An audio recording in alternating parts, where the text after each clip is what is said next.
Boa noite, igreja, tudo bem? Estamos de volta para mais uma oração em ação da juventude, nessa semana que está sendo muito difícil para a nossa Igreja Batista da Freguesia, diante da perda da nossa querida irmã Leda, mas estamos aqui para manter a nossa programação.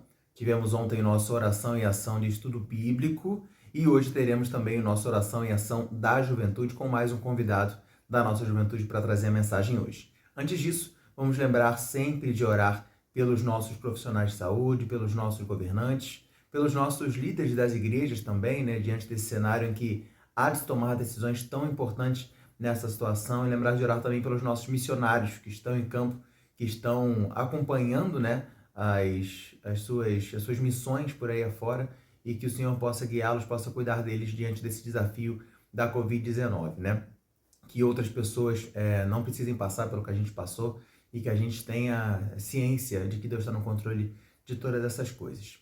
Como disse, hoje, mais uma oração em ação da juventude com vida. Então traremos o nosso querido Paulo, que é um cara muito importante para a nossa juventude, foi um dos grandes professores da nossa EBD e toma conta de uma importante congregação na nossa Igreja Batista da Freguesia, lá no Jardim Carioca, na rua Jutilândia. Depois que as coisas voltarem ao normal, fica um convite para você conhecer também essa congregação. Vamos lembrar também de orar, como sempre pedimos pela saúde da dona Leda, agora pedir pelos seus familiares, pelo consolo de Luizinho, também da Liane, do Felipe, que era seu neto, do Zé Américo, do Zé Vitor e tantos outros, nós como igreja sofremos, mas com certeza os familiares que estão mais próximos também sofrem com essa perda, que o Senhor possa consolá-los e que a gente possa dar o exemplo da dona Leda, de ser uma mulher que sempre cuidou das coisas do Evangelho, das coisas do Reino e dos seus irmãos, que a gente possa fazer isso. E eu te convido agora a assistir essa oração em ação, que tem um tema muito interessante. Com que roupa eu vou? Vamos acompanhar e daqui a pouco a gente está de volta para se despedir. Antes disso, vamos fazer uma oração rápida pela vida do nosso querido Paulo. Deus, obrigado, Pai, por esse dia. Obrigado, Senhor, porque o Senhor tem cuidado do seu povo, cuidado de nós diante de todo esse cenário difícil, Pai. Muito obrigado pela vida do Paulo também, Pai, que está sempre disposto a nos ajudar, Senhor, a contribuir com o Evangelho, com seu conhecimento, com seus talentos, Pai. Muito obrigado pela vida dele, Senhor. Que o Senhor possa cuidá-lo neste dia, Pai. Muito obrigado pela mensagem que ele preparou, que possa tocar também os nossos corações, Pai. Te pedimos por isso, te agradecemos, em nome de Jesus. Amém. Olá, bem-vindos, graça e paz da parte de Deus. É um prazer participar mais uma vez do trabalho da juventude, mais uma oração em ação da Juventude Batista da Freguesia.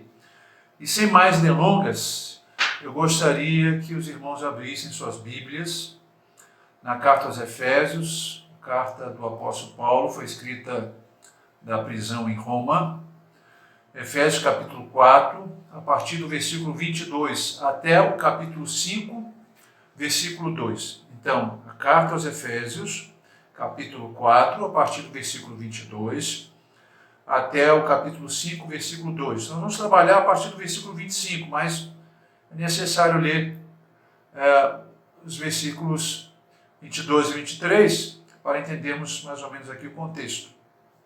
Ok? Capítulo 4 de Efésios, e eu vou ler. No sentido de que, quanto ao trato passado, vos despojeis do velho homem. Despojar significa lançar fora, tirar, que se corrompe segundo as concupiscências do engano, e vos renoveis no espírito do vosso entendimento, e vos revistais do novo homem, criado segundo Deus, em justiça e retidão procedentes da verdade. Revestir significa vestir. Versículo 25. Por isso, deixando a mentira, fale cada um a verdade com o seu próximo, porque somos membros uns dos outros. Irai-vos e não pequeis, não se põe o sol sobre a vossa ira, nem deis lugar ao diabo. Aquele que furtava, não furte mais. Antes trabalhe fazendo com as próprias mãos o que é bom, para que tenha com que acudir ao necessitado. Versículo 29. Não saia da vossa boca nenhuma palavra torpe, e sim unicamente a que for boa para edificação conforme a necessidade. E assim transmita graça aos que ouvem. E não entristeçais o Espírito de Deus, no qual fostes selados para o dia da redenção.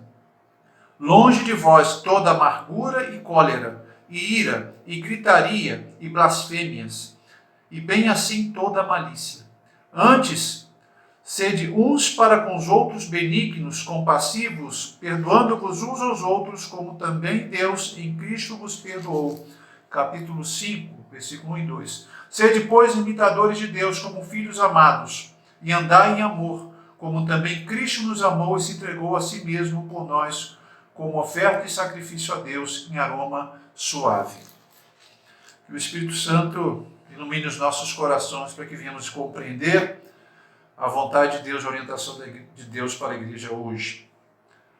Bem, toda vez, né, que surge um evento, né, uma cerimônia, seja de casamento, seja bodas, aniversário, qualquer outro tipo de festividade, o sufoco começa com a escolha da roupa.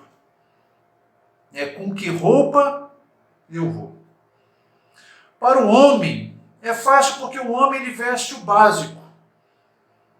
E está tudo certo. Mas a mulher não. Com a mulher a coisa é mais complexa. A mulher ela busca uma harmonia, ela busca a simetria perfeita. Interessante é que na cultura ocidental, que é a nossa cultura, o mundo ocidental, o pensamento ocidental, influenciado muito pelo pensamento grego, pela cultura grega, a roupa ela tem a ver com estética, com beleza, com aparência. Já para o mundo oriental, na cultura oriental e mais precisamente o pensamento hebreu, judeu, a roupa ela está intimamente ligada à vida, à natureza, ao caráter de uma pessoa, seja ela boa ou má. E Paulo, baseado no pensamento hebreu, que utiliza assim, imagens vívidas, concretas, mostra que o caráter cristão está num processo de despir e vestir, um processo contínuo. É o que chamamos de santificação.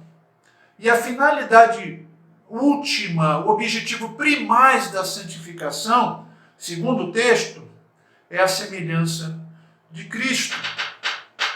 E a partir do versículo 25, Paulo lista uma série de pecados que devem ser abandonados, rejeitados, representam a roupa velha, o velho homem, e uma lista de virtudes que devem ser cultivadas, que representam a roupa nova, o novo homem em processo de santificação. E é óbvio que a lista é a mais abrangente.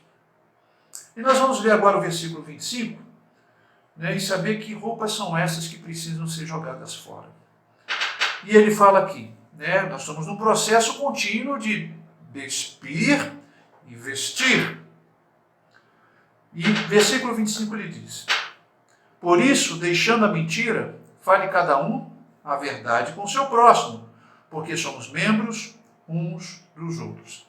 É importante lembrar que o primeiro pecado punido na igreja, na história da igreja, está naquele episódio que envolveu Ananias e Safira, na tentativa de enganar a igreja. Atos 5, de 1 a 11. Foi o primeiro pecado punido na igreja, na história da igreja. E, de acordo com o versículo que acabamos de ler, o versículo 25, não basta romper os laços com a mentira. É necessário falar a verdade, ser sincero, fidedigno. É dessa forma que destruímos a mentira. E o texto prossegue: porque somos membros uns dos outros. E Paulo utiliza uma analogia interessante. A igreja como um corpo, ela é um organismo vivo, cujos membros não trabalham de forma independente, mas interdependente. Nós dependemos uns dos outros e por isso que a falsidade, a mentira, a deslealdade são como uma facada nas partes vitais do corpo. Adoece a igreja. E John Stott escreveu algo interessante a respeito disso. A comunhão é edificada na confiança, e a confiança é edificada na verdade. Logo, a falsidade subverte a comunhão, ao passo que a verdade edifica, fortalece. Então, despir. Joga fora essa peça de roupa. Versículo 26. Ele diz: irai-vos e não pequeis, não se põe o sol sobre a vossa ira. Irai-vos e não pequeis. A ira é um sentimento inerente ao homem. Só que existe a ira justa e a ira injusta. A ira justa, ela acende diante das injustiças no mundo, do pecado, da proliferação da maldade. Enquanto a ira injusta, ela segue o caminho oposto. Não há uma causa justa. No grego, existem duas palavras sinônimas para a ira. Uma diz respeito à ira exasperada, aquela explosão de fúria. E a outra, usada por Paulo aqui no texto, diz respeito à ira calma, pensada, firmada na vontade e razão, a ponto de maquinar o mal contra alguém. Temos como exemplo Caim. Depois de ter sua oferta, seu culto rejeitado por Deus, diz o texto, em Gênesis 4, 5, Caim irou-se, pois, sobremaneira. Ao invés de apaziguar o coração, Deus falou, o pecado já à porta. Deus avisou. Ele maquinou, planejou a morte do próprio irmão. Creio que a ideia central do texto aqui é o autocontrole. E controlar a ira é uma questão de urgência, tanto que Paulo diz, não se põe o sol sobre a vossa ira. A nova tradução linguagem de hoje diz o seguinte, não fiquem com raiva o dia inteiro. Uma outra versão, uma outra Bíblia, a nova versão transformadora diz, acalmem a ira antes que o sol se ponha. É uma questão de urgência. Até porque, se tomarmos o texto de forma literal, nós vamos ver que na Groenlândia, um país que fica lá no extremo hemisfério norte, o entardecer pode durar meses. É uma questão de urgência. Por quê? Porque a raiva ela pode durar pouquíssimo tempo ou prolongar-se. E caso você não a controle, ela pode te induzir a fazer estragos irreparáveis. Então, lança fora. Versículo 27, nós temos aqui uma ordem, um imperativo. Não deis lugar ao diabo. Entendo que essa ordem não está somente ligada ao versículo que antecedeu, falando da ira, mas em conexão com toda essa gama de pecados que encontramos no texto. Dar lugar significa dar possibilidades, oportunidades, chance. E aqui Paulo lembra que o crente está em duas frentes de batalha. Uma contra o inimigo de dentro, nós vemos aqui a ira, a mentira, e a outra contra o inimigo de fora, que é o diabo. E a primeira pode dar possibilidades, oportunidades ao segundo inimigo. Então nós estamos nessas duas frentes de batalha. Não deis lugar, oportunidade ao diabo. Versículo 28, Paulo continua com a sua lista. Aquele que furtava, não furte mais. Antes trabalhe fazendo com as próprias mãos o que é bom, para que tenha com que acudir ao necessitado. Furtar vem da palavra grega kleptes, que deu origem à palavra kleptomania. Significa mania de furtar, roubar qualquer tipo de objeto ou bem. A palavra pode significar um furto forçado por meio da violência, como também um furto sorrateiro, sutil, diz respeito a qualquer tipo de enriquecimento ilícito, como fraudes, pular impostos, negociatas, balança enganosa, né? Aquela balança que dá lucro ao comerciante. Um sociólogo, certa vez, disse numa entrevista que roubar no Brasil tornou-se quase que cultural. Num contexto como esse, a igreja precisa ser contracultural, um contraste. O próprio Jesus disse: vós sois o sal da terra e a luz do mundo. A igreja foi chamada para ser um elemento diferenciador na sociedade.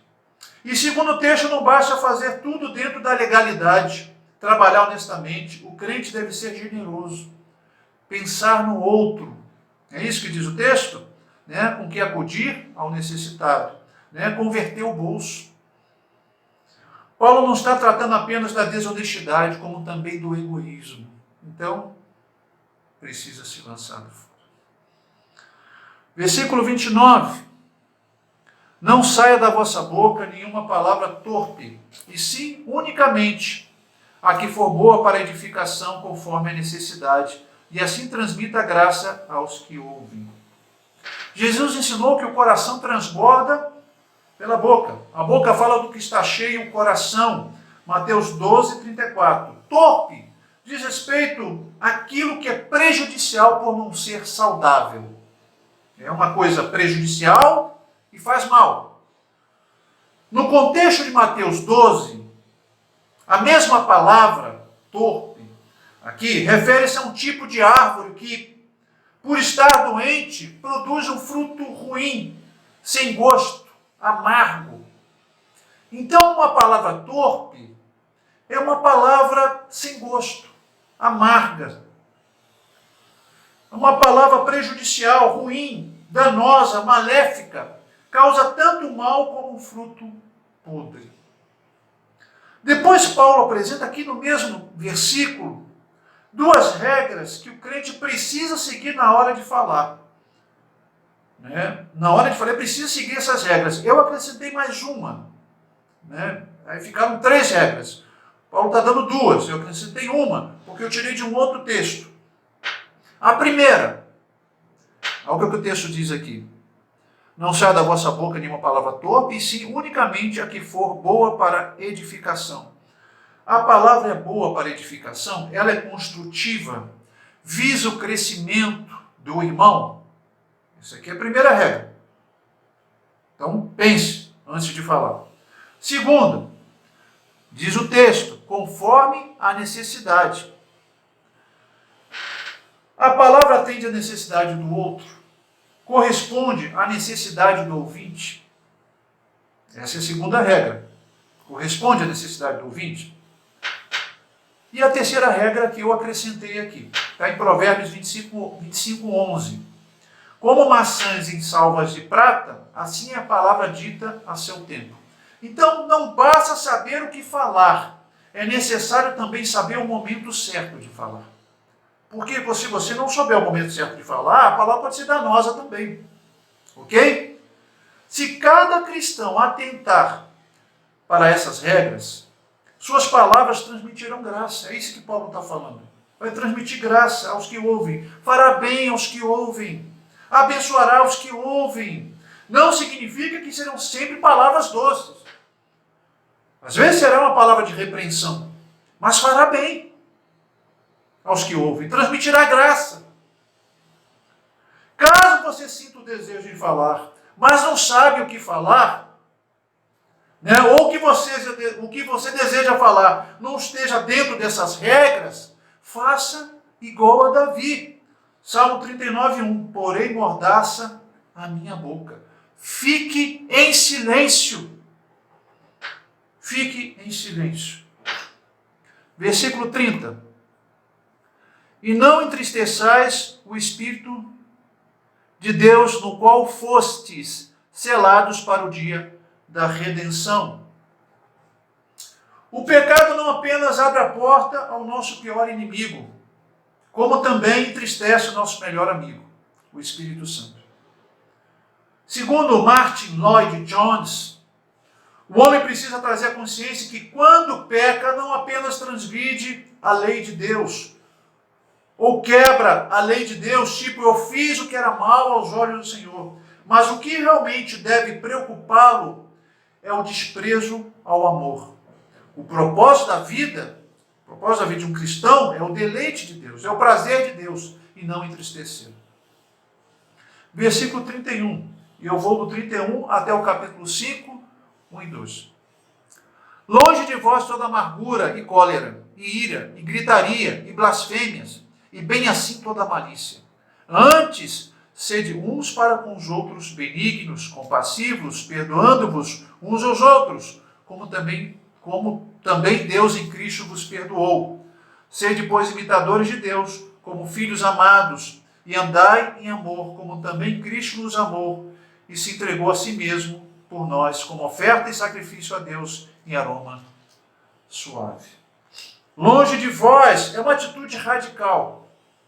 É radical. Lançar fora mesmo. Uma roupa velha, roupa suja. E ainda existem, muitas pessoas, com os corações que mais parecem um brechó de quinta categoria. Amarguradas, ressentidas, iracundas, tem lá, falam mal dos outros, tem maldade no coração. E Paulo diz, longe de vós, joga fora isso. Nós estamos nesse processo de santificação. É o despir e vestir. E o versículo 32, até o capítulo 5, 1 a 2, ele diz no 32, diz assim, antes, quer dizer, ao contrário disso, ao invés de estar com o coração como um brechó de quinta categoria, antes, ao contrário, diz o texto, sede uns para com os outros, benignos, compassivos, perdoando-vos uns aos outros, como também em Cristo vos perdoou. Benignidade, ela significa bondade, benevolência, generosidade. Aí ele fala aqui de compaixão, ele fala de perdão, e o capítulo 5, versículo 1 a 12, ele fala do amor. O amor, ele tem um aspecto prático, se você for ver aqui, ele tem um aspecto prático. Ele está falando de generosidade, ele está falando de compaixão, ele tem um aspecto prático. Então, você joga fora esse brechó inteiro, renova seu guarda-roupa. E você coloca lá a peça mais bonita, que é o amor. É interessante porque, agora pensando na distinção entre a cultura ocidental e a cultura oriental, nós temos essa herança da cultura ocidental, e como eu disse, uma influência muito grande da cultura grega, do pensamento grego, de fazer a distinção. O que é sagrado e o que é secular. Nós vemos isso, Isso aqui é sagrado, isso aqui é secular. Por quê? Porque o pensamento grego trabalhava com isso, essa questão do dualismo, e nós recebemos essa influência. E para o judeu, não. Paulo está ensinando, a santificação ela abarca todos os aspectos da vida. Não existe essa distinção entre secular e sagrado. Porque nós estamos na presença de Deus o tempo inteiro. E tudo que fizermos, quer comais ou bebais, fazer tudo para a glória de Deus. É a mensagem que eu deixo para a igreja, a mensagem que eu deixo para os jovens, agradecendo por essa oportunidade. Que Deus nos abençoe nesses tempos de pandemia e que ainda assim viemos viver para a glória do Senhor. E não existe nada melhor, algo que agrada a Deus, que é a busca por santificação. Se existem roupas velhas na sua vida que você precisa jogar fora, ore a Deus. Ore a Deus. Eu agradeço, que Deus nos abençoe, em nome de Jesus.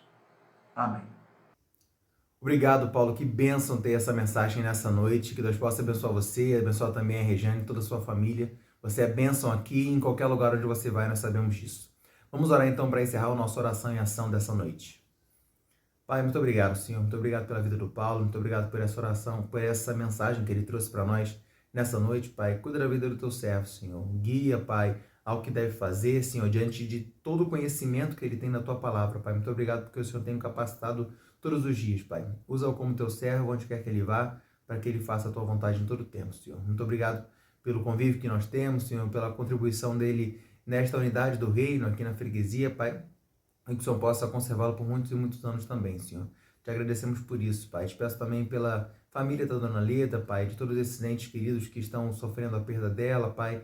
E ela é só mais uma de tantas milhares de pessoas mortas por essa doença e que sofrem também com isso, Pai. Que a gente possa estar atento e cuidando dessas coisas, Senhor, fazendo por onde zelar pelas nossas vidas, pela vida de quem está ao nosso redor, para que menos pessoas possam sofrer com isso, Senhor Deus. Muito obrigado, Pai, pelo teu cuidado que é constante conosco. Em nome de Jesus, nós te pedimos, te agradecemos. Amém. Lembrando que amanhã teremos Oração e Ação Kids e também teremos a nossa programação no próximo domingo, os cultos da manhã e à noite, culto da manhã às 10h30, culto da noite em família às 19h30 e às 9 da manhã tem a EBD através do aplicativo Zoom. Você pode procurar o irmão Milton Bahia para ter mais informações sobre como acessar a EBD no Zoom.